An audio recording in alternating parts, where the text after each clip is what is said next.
Hey, welcome to Weird After School. So let's talk about today. Today was one of those days, it was kind of one of those weeks. We'll get right into it. I don't know if you remember from my last one on the 20th on I was having some trouble with some of my kids. We'd been in the makerspace and somebody had shoved a pencil into the this hot glue gun, and it's not even our hot glue gun. It's the hot glue gun that one of my kids brought from home, and I was trying to figure out what I was going to do about it, pretty much. So what I ended up doing about it was we had a long hard. It's broken because I was trying to get it out. They didn't break it. We had a long heart to heart about responsibility and about taking ownership of our actions and what are you going to do and all that kind of stuff. And at the end, I said I need somebody to admit to what they did. I don't care if you tell me in a note. I don't care if you tell me in front of everybody. I don't care if you tell me when everybody's gone. But somebody needs to tell me. But the problem is, and it had kind of stacked on top of a few other things that had happened that day. I said, I'm putting away the jumping sumos that Q sent me for Steampunk. I'm putting away all the Chromebooks and all of the MacBooks. We're not going to the makerspace because I don't know who did it and I can't trust anybody, which kind of threw a lot of the projects that we were in the middle of into stasis because we use a lot of tech in this class. And I didn't want to do it, but I didn't know how else to solve the problem because it's not just somebody broke that. It was found still plugged in underneath a piece of paper. So somebody broke it, couldn't get it out, and then tried to hide it. It and then never admitted to it ever, and that was really frustrating and hard for me because that's not what my class is. That's not what we've set up. So I took everything away, and I got real serious with them. And yesterday, at the end of Wednesday, and all of yesterday was a bad day on purpose. They didn't. It shouldn't have been a good day, and I laid it on thick, trying to get them to guilt the guilty party in doing it. And, I don't know if that's the right thing to do. I don't know if that makes me a bad teacher. I trying to use peer pressure to get them to admit it. I really I don't like it, but I needed whoever did it to be honest and own it, so we could turn that into a teachable moment. And today it became very clear that whoever did it, and I went to specific kids and I talked to specific kids and I couldn't get any answers privately. And today it became clear that they just weren't going to own it.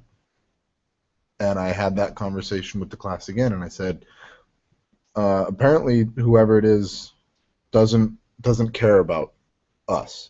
This person cares more about protecting themselves than about our class. They care more about protecting themselves than their project or your projects. They have no interest in being honest humans.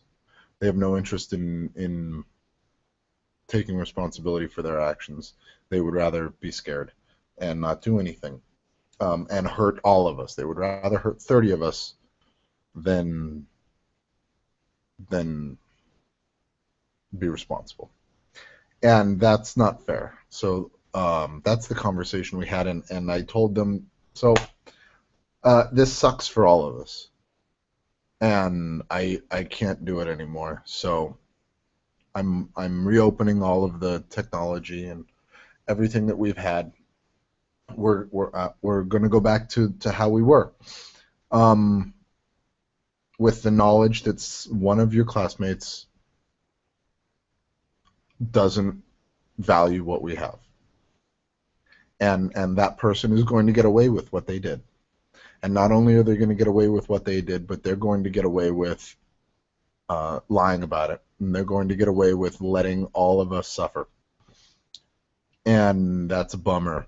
But sometimes that happens. Not everyone is always punished.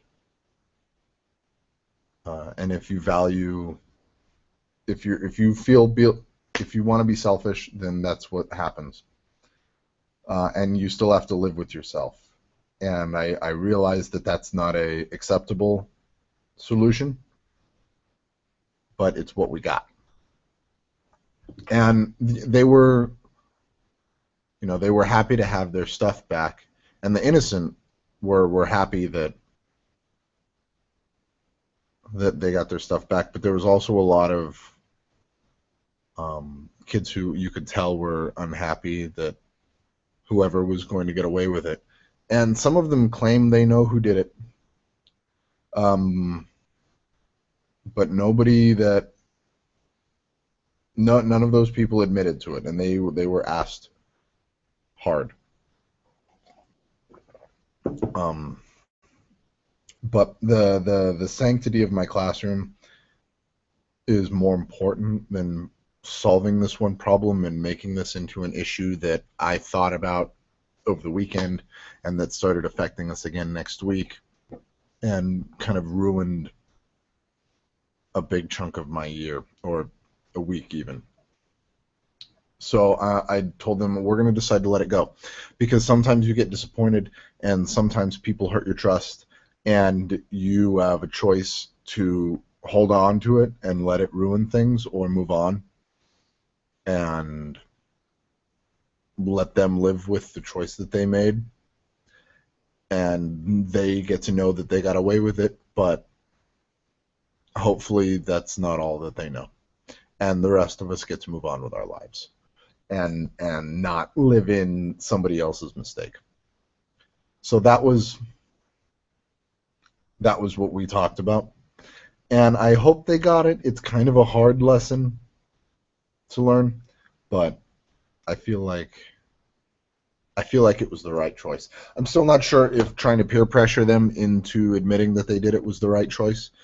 But I feel like the path that I took was my best option. And hopefully it fixed things. I have a couple of kids, and they've heard this from me because I'm really explicit with my class when it comes to expectations. I think you have to be. I have a couple kids that smell the end of year and smell the end of elementary school, and are starting to get a little loosey-goosey with it. And I was telling them, you guys, we're not done. We're not done until we're done. So you better hold tight and fight through that, because I'm going to keep the expectations real high, and you need to react like I would expect. So hopefully that worked. Hopefully they see that. And next week will be a better week. On positive notes, we started out super grim. I'm sorry. On positive notes, and I tweeted about this a bunch today because I was really excited about it. I wanted to do an Earth Day project, but I didn't really have any good ideas, and we're in the middle of, like I said, a bunch of other projects, so it's kind of stupid to start another project. So I was just going to read the Lorax for Earth Day because it's Dr. Seuss, and that's always a good time to read the Lorax. And then I kind of was thinking about it, and I was thinking, well, we made, I showed you guys earlier, but I'll show you again in a second. We made habitats because we made hybrid animals. So I made them make habitats that would be logical for the hybrid animal to live in. And those are still all over the classroom because I haven't displayed them out yet. I was like, well, if we already have these things and they're just kind of sitting around, what can we do? And then I thought about the Lorax because I was going to read that. I thought, well, why don't we Lorax our habitats? And then what I actually mean is Onceler our habitats. So we we took the habitat and we destroyed it basically, and they were like, "Oh my God, we have to destroy the habitat that we made." And I said, "No, you don't have to destroy the habitat that you made. That's insane. No, we get to break it. No." But I want you to come up with something natural or man-made that would wreck your animal's habitat. And then you immediately spend a minute going, "No, not the zombie apocalypse. No, you can't hit it with an asteroid. No, you can't drop a nuclear bomb on it. So come up with something that is not a world killer. Let's do that." And so we came up with a list, and it's on the board, which is why I'm looking over there. And it was like, what if there was a volcano? What if there was a flood? What if there was a drought? What if there was a massive fire? What if there was an invasive species? What if there was some kind of illness, a virus? And then human-made stuff too, because it is Earth Day. So what about air pollution, water pollution, garbage? So something that will destroy your animal's habitat. And then the next step is, and then how would you fix that? How could that be made better? So that's what they worked on today, and they were so creative. They were so creative because it feels like it's a really broad assignment. So you're gonna be like, "Ah!" Because it's a really broad assignment. It kind of gave them a lot of freedom to do something. So that's what I wrote on the board, and I know you can't read it, but I basically just read it to you. No world killers. No zombies. No. Just like yesterday, when they were doing a different Earth Day assignment, they were creating a robot that could solve a global problem. And one of my kids said, Is overpopulation a global problem? And I said, "You cannot make a Terminator." And he went, "Oh, dang it." So there's our list of issues. And then they got super excited about it. So this is one of the habitats. And yeah, I know there's a little house in there because they didn't quite follow the directions perfectly. But you can kind of see that there's trees, and then there's the little animal, and it looks like it's a lion, and it's a zebra, and I'm not sure what the third animal that it is. So then this kid had to come up with, okay, well, what would destroy this habitat? And it was an unintentionally really deep cause and effect lesson, because suddenly kids were coming up to me and they were like, "So let's say there was a giant storm. What if there was a giant storm, then there would be a flood and mudslides. So that would like really ruin my habitat." And I was like, You're right, that would really ruin your habitat. That's way deeper than I was expecting. What kind of things could happen with that? And then they would get all excited and they would go away. They were kids who were just following a bunch of different examples of them following that natural progression of problems. If one thing happens, then this must happen, then this must happen.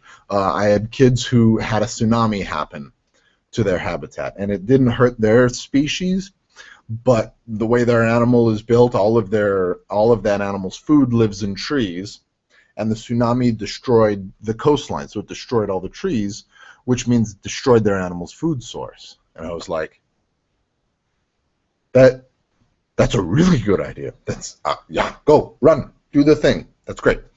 And then I'm looking around, and I've got a kid with her phone out. "What are you doing?" "I'm looking up cat diseases." "Why?" Well, because part of my animal is a cat. So I thought, well, maybe she gets sick. So I have to figure out what she might get sick from. So I had to do some research to figure out cat diseases. Yes, you do. Yeah, I am such a good teacher for you deciding to do that. And as I'm walking back, some other kid goes, "Mr. Robertson, come here. Did you know that a rhinoceros's horn develops blah, blah, blah, blah, blah?" "No." but I'm glad you do. And is that in the standards? Is that going to be on the test? No. Are my kids excited about researching very specific granular things so that they can apply it to some other very specific granular thing that they had built off of some other thing? Yes, and that's so freaking cool. Oh.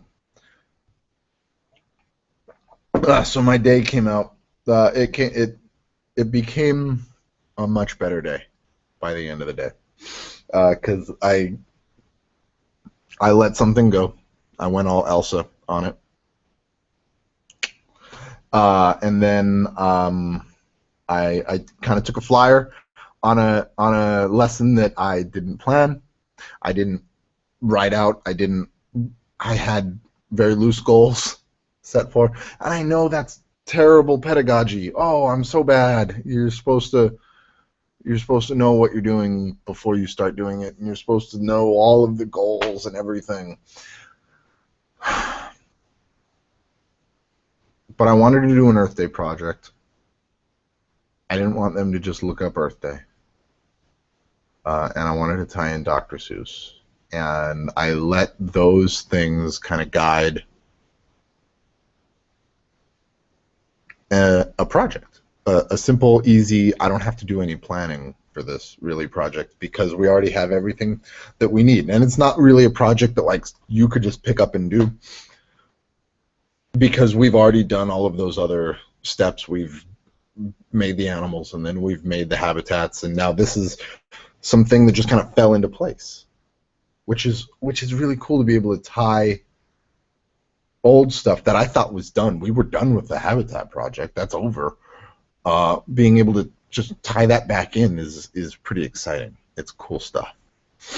So that was my Friday at the end of a rough couple days because it had to be. And you know, when I was doing the you're not responsible and I can't trust you thing, you can't just kind of do that. I don't think you can kind of do that. You kind of got to fully commit to it. So there was lots of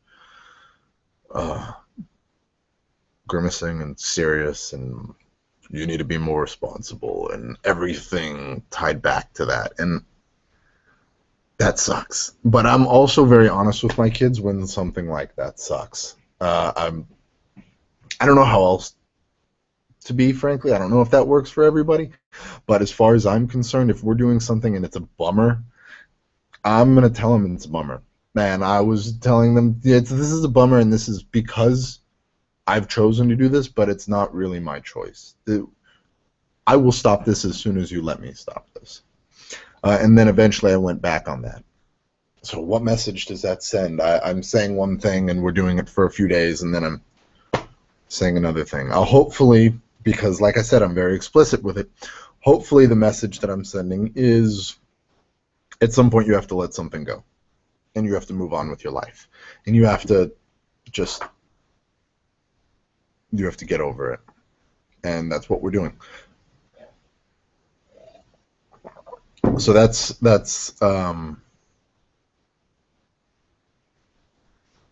what it was like. We have so much to do. I think that's all for today. We're gonna have a good weekend. It's raining because it sucks, but we've had a couple of really nice weeks, so it's hard to complain about a little bit of rain now. And it was raining this morning, so I'm not stuck here on the motorcycle trying to ride home in the rain, which I'm more than willing to do, but the car is nice. So I'll go home and spend the weekend with the kids, have some fun. Do I have anything else to say? Oh, can we talk about Twitter really quick, since I have you here? Last night, I broke 10,000 followers on Twitter, and I'm not going to be like, haha, in your face. It's just weird, but it's cool. I'm not one of those people that thinks Twitter's vital. I realize that it is transitive in nature. It's going to die eventually. Hopefully not too soon.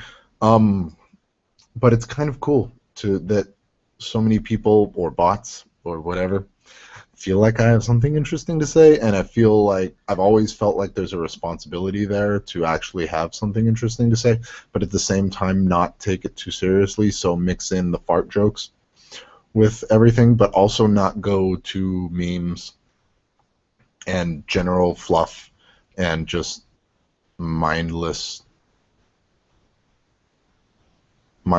promoting your one or two ideas, but also having ideas, and finding out how those work in the world, not how those work in your own little ivory tower, but actually finding out how your ideas work in the world, and presenting things as this is what I do in my classroom rather than this is what you should do in your classroom. And that's that I'm being like as subtle as I'm possible right now. But it's cool that that number is so big. It's really exciting. And it's been a hard few hours to not be like, I have 10,000 followers. If all of you would just buy one copy of both of my books, I could make like a really big car payment, and that would be nice, and we could like go see some movies and stuff.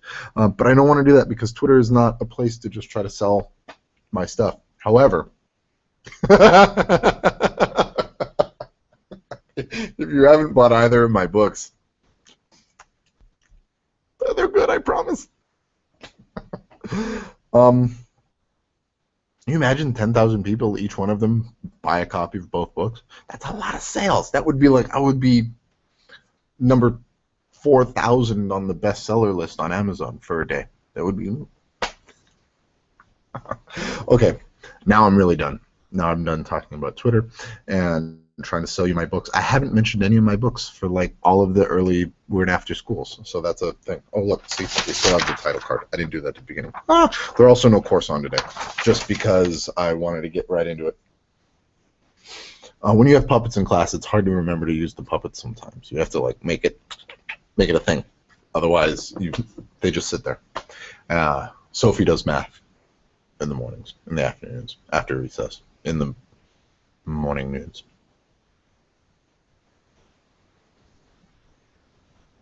Professional educator. Have a good weekend.